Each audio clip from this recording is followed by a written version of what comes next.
పరమందున్న తండ్రి అయిన దేవుని మహిమార్థమై మన ప్రభువును ప్రియరక్షకుడైనటువంటి యేసుక్రీస్తు వారి పరిశుద్ధ నామములో నీతి నివసించే రాబో లోకము అను మన ఛానల్ను వీక్షిస్తున్నటువంటి వీక్షకులైన మీ అందరకు నా హృదయపూర్వకమైన వందనములు.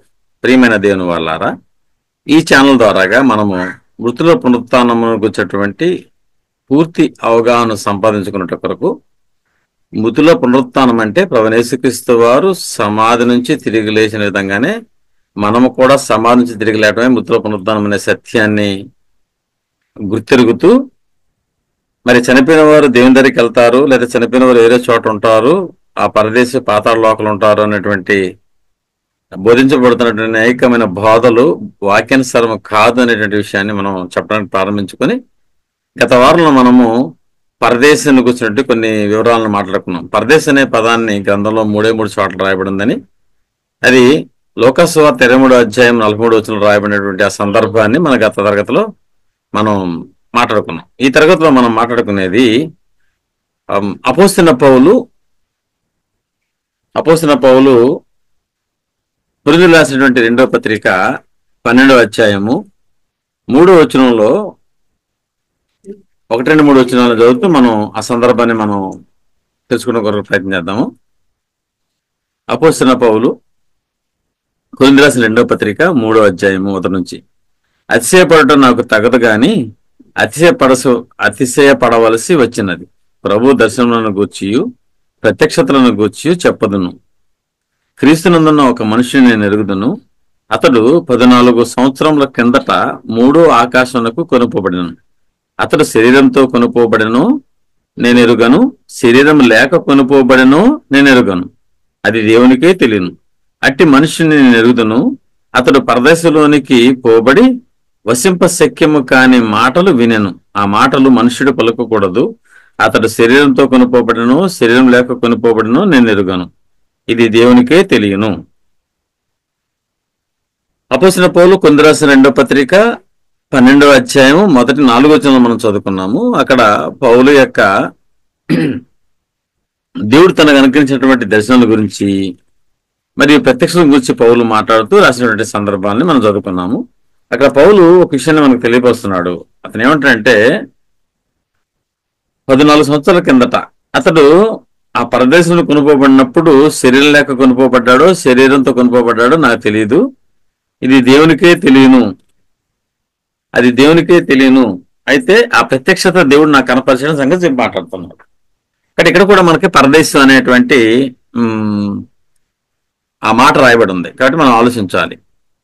సరే, పౌలు యొక్క భక్తి జీవితాన్ని, పౌలు యొక్క విశ్వాస జీవితాన్ని, పౌలు యొక్క పరిచర్యలు అన్నీ మనకు తెలుసు. నేను క్రీస్తుని పూలు నడుచుకున్న ప్రకారము మీరు నన్ను పూలు నడుచుకోమని పౌలు ఎంతో గర్వంగా, లేకపోతే తన యొక్క భక్తి యొక్క విలువేంటో అతను మాట్లాడుతూ మనకు చెప్పిన సందర్భాలు మనకు తెలుసు. అయితే అటువంటి పౌలుకి దేవుడు అపోస్తలులు చాలా మందికి అనేక దర్శనాలు, ప్రత్యక్షతలు అపోస్తలులు చూశారు. అట్లాగే అపోస్తలుడైన పౌలు కూడా దేవుడు తనకు అనుగ్రహించిన ప్రత్యక్షత గురించి, ఆ దర్శనం గురించి మాట్లాడుతున్నాడు. దేవుడు ప్రత్యక్షతలు కానీ దర్శనాలు కానీ ఎప్పుడు కనపరిచిన భవిష్యత్తును గురించిన సంగతులు గ్రహించడం కొరకే మరి దర్శనాలు కానీ ప్రత్యక్షతలు కానీ దేవుడు అపోస్తలులకి ప్రవక్తలకు కనపరచడం అనేది మన బైబిల్ అంతటిని బట్టి మనం గుర్తించాల్సిన సంగతి. అదే విధంగా పౌలు కూడా ఈ ప్రత్యక్షతలు, ఈ దర్శనం అనేది జరగబోయే విషయాన్ని తెలుసుకోవడం కొరకే దేవుడు అతనికి కనపరిచినట్టుగా మనం ఇక్కడ అర్థం చేసుకోవాల్సిన ఆవశ్యకత ఉంది. ప్రభువైన యేసుక్రీస్తు వారు తండ్రి అయిన మహిమతో ఏ విధంగా తిరిగి రాబోతాడు అనేటువంటి ప్రత్యక్షతను పేతురు, యోహాను, యాకోబులు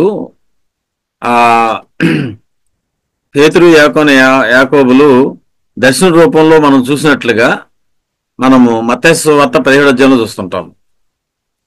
సో కాబట్టి అంటే ప్రభు యొక్క రాకడ జరగలేదు, కానీ ప్రభు యొక్క రాకడ జరిగినప్పుడు ప్రభువైన యేసుక్రీస్తు వారు తండ్రి యొక్క మహిమతో ఏ విధంగా వస్తాడు అనే విషయాన్ని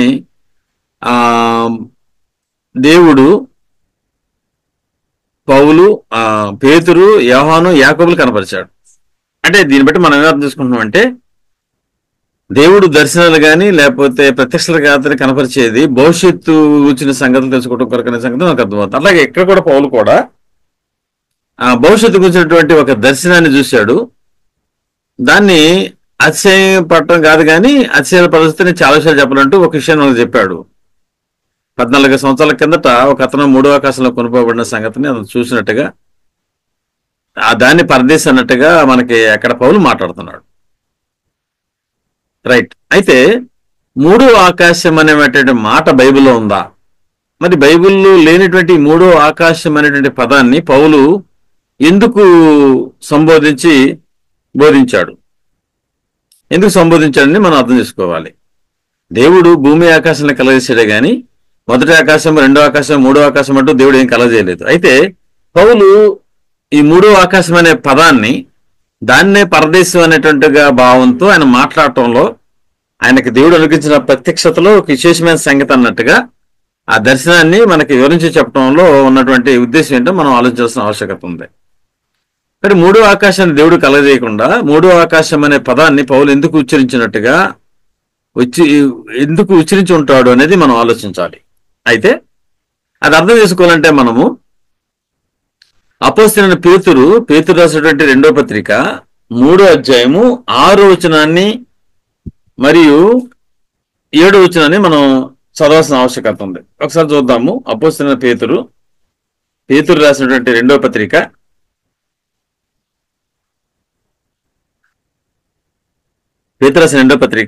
3వ అధ్యాయము 6వ వచనం మరియు 7వ వచనం.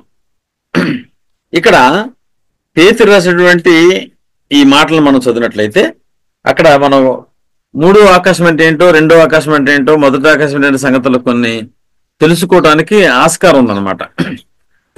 పేతురు ఏం రాశాడంటే, పేతురు రాసిన 2వ పత్రిక 3వ అధ్యాయము 6వ వచనం, ఆ నీళ్ల వలన అప్పుడున్న లోకము నీటి వరదలో మునిగి నశించను.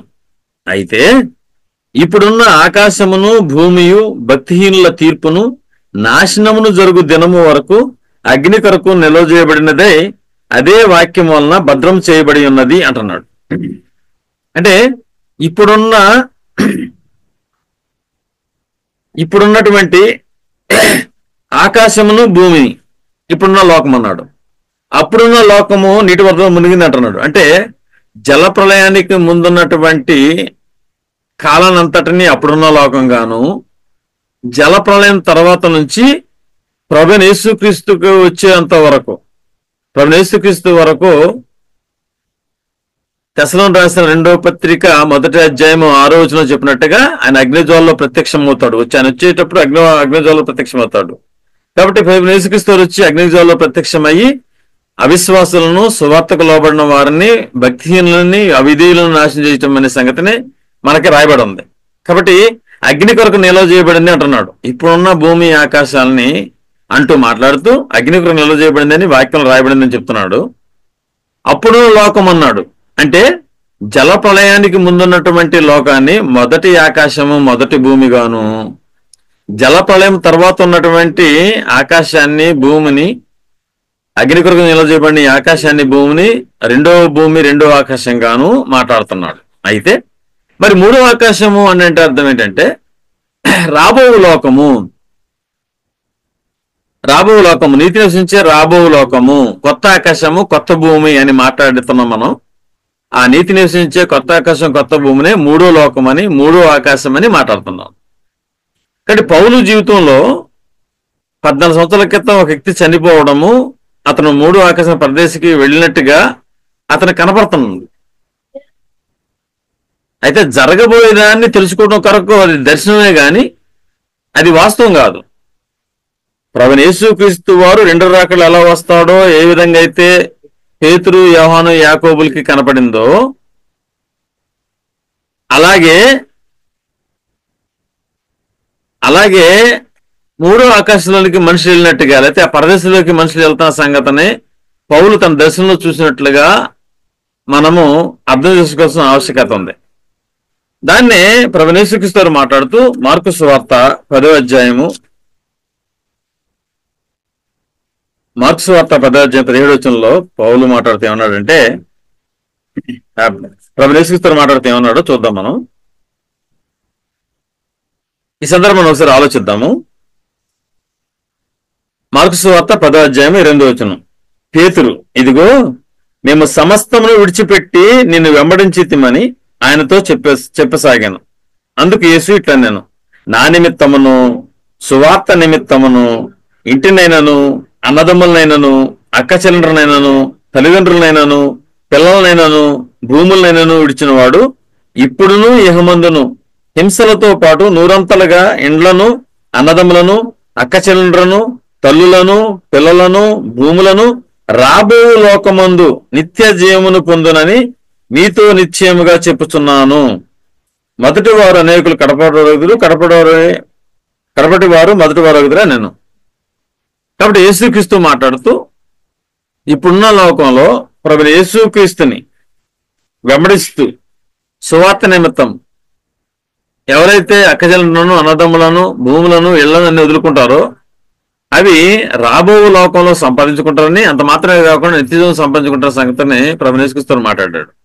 కాబట్టి జలప్రలయ కాలాన్ని అప్పుడున్న లోకం అంటూ, జలప్రలయం తర్వాత నుంచి ప్రభు యేసుక్రీస్తు వచ్చేంత వరకు ఇప్పుడున్న కాలం అంటూ, ప్రభు యేసుక్రీస్తు వచ్చిన తర్వాత నుంచి ఉండేదాన్ని రాబో లోకం అంటూ అనే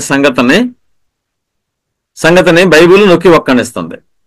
కాబట్టి అప్పుడున్నటువంటి ఆ లోకాన్ని, జలప్రలయ కాలాన్ని మొదటి ఆకాశం మొదటి భూమి గాను, ఇప్పుడున్నటువంటి ఈ భూమి ఆకాశాన్ని రెండో ఆకాశం రెండో భూమి గాను, కొత్త ఆకాశం కొత్త భూమిని మూడో ఆకాశం మూడో భూమి గాను మనం అర్థం చేసుకోగలిగితే, అపోస్తలుడైన పౌలు మూడో ఆకాశానికి కొనుక్కోబడ్డాడు, లేకపోతే పరదేశం కొనుక్కోబడ్డాడు, ఆ దర్శనాన్ని నేను చూశాను అనే సంగతిని పౌలు మాట్లాడుతున్న మాట మనకు అర్థమవుద్ది. మనం ఎక్కడా కూడా బైబిల్ని దాటి ముందుకెళ్ళలేదు, బైబిల్లో లేని విషయాలు మనం మాట్లాడలేదు. సో కాబట్టి బైబిల్ని బైబిల్గా మీరు ఆలోచించుకోగలిగితే, అర్థం చేసుకోగలిగితే మనకి ఈ మూడో ఆకాశం ఏంటో అని అర్థమైంది, పరదేశ అనే సంగతి అర్థమైంది తప్ప పరదేశ అనేటువంటి వేరే లోకాన్ని దేవుడు చేయలేదని, పాతాళ లోకాన్ని దేవుడు చేయలేదని, పాతాళము అంటే ఏంటో అర్థం ఏంటో మనం వచ్చే తరగతిలో మాట్లాడుకుందాము. పరదేశం అంటే నీతి నివసించేటువంటి రాబో లోకమని, జీవోక్ష ఫలం ఉన్నటువంటి లోకమని పరదేశిని వర్ణించినట్టుగా మనం గ్రంథం నుంచి చూడగలుగుతాము. కాబట్టి పరదేశం అంటే ఏంటో, దాని అర్థం ఏంటో ఈ యొక్క వాక్యంలో ఉన్నటువంటి సందర్భాలు బట్టి మీరు గ్రహించాలని, ఈ సత్యాన్ని మీరు తెలుసుకోవాలని, ఇంకా మీకు అర్థం కాని సంగతులు ఉంటే కామెంట్ రూపంలో, మీరు ప్రశ్న రూపంలో మాకు తెలియపరిచినట్లయితే దీని గురించి పూర్తి వివరణ మీతో మాట్లాడటానికి మేము సిద్ధంగా ఉన్నామని సత్యం అర్థం చేసుకున్న మీ అందరికీ వందనాలు సమర్పిస్తూ, వచ్చే తరగతిలో మనం పాతాళం గురించినటువంటి, పాతాళం అంటే ఏంటో, దాని అర్థం ఏంటో, దాని గురించిన కొన్ని సంగతులు మనం మాట్లాడుకునే ప్రయత్నిద్దాము. శ్రద్ధగా వాక్యం మీ అందరికీ నా వందనాలు.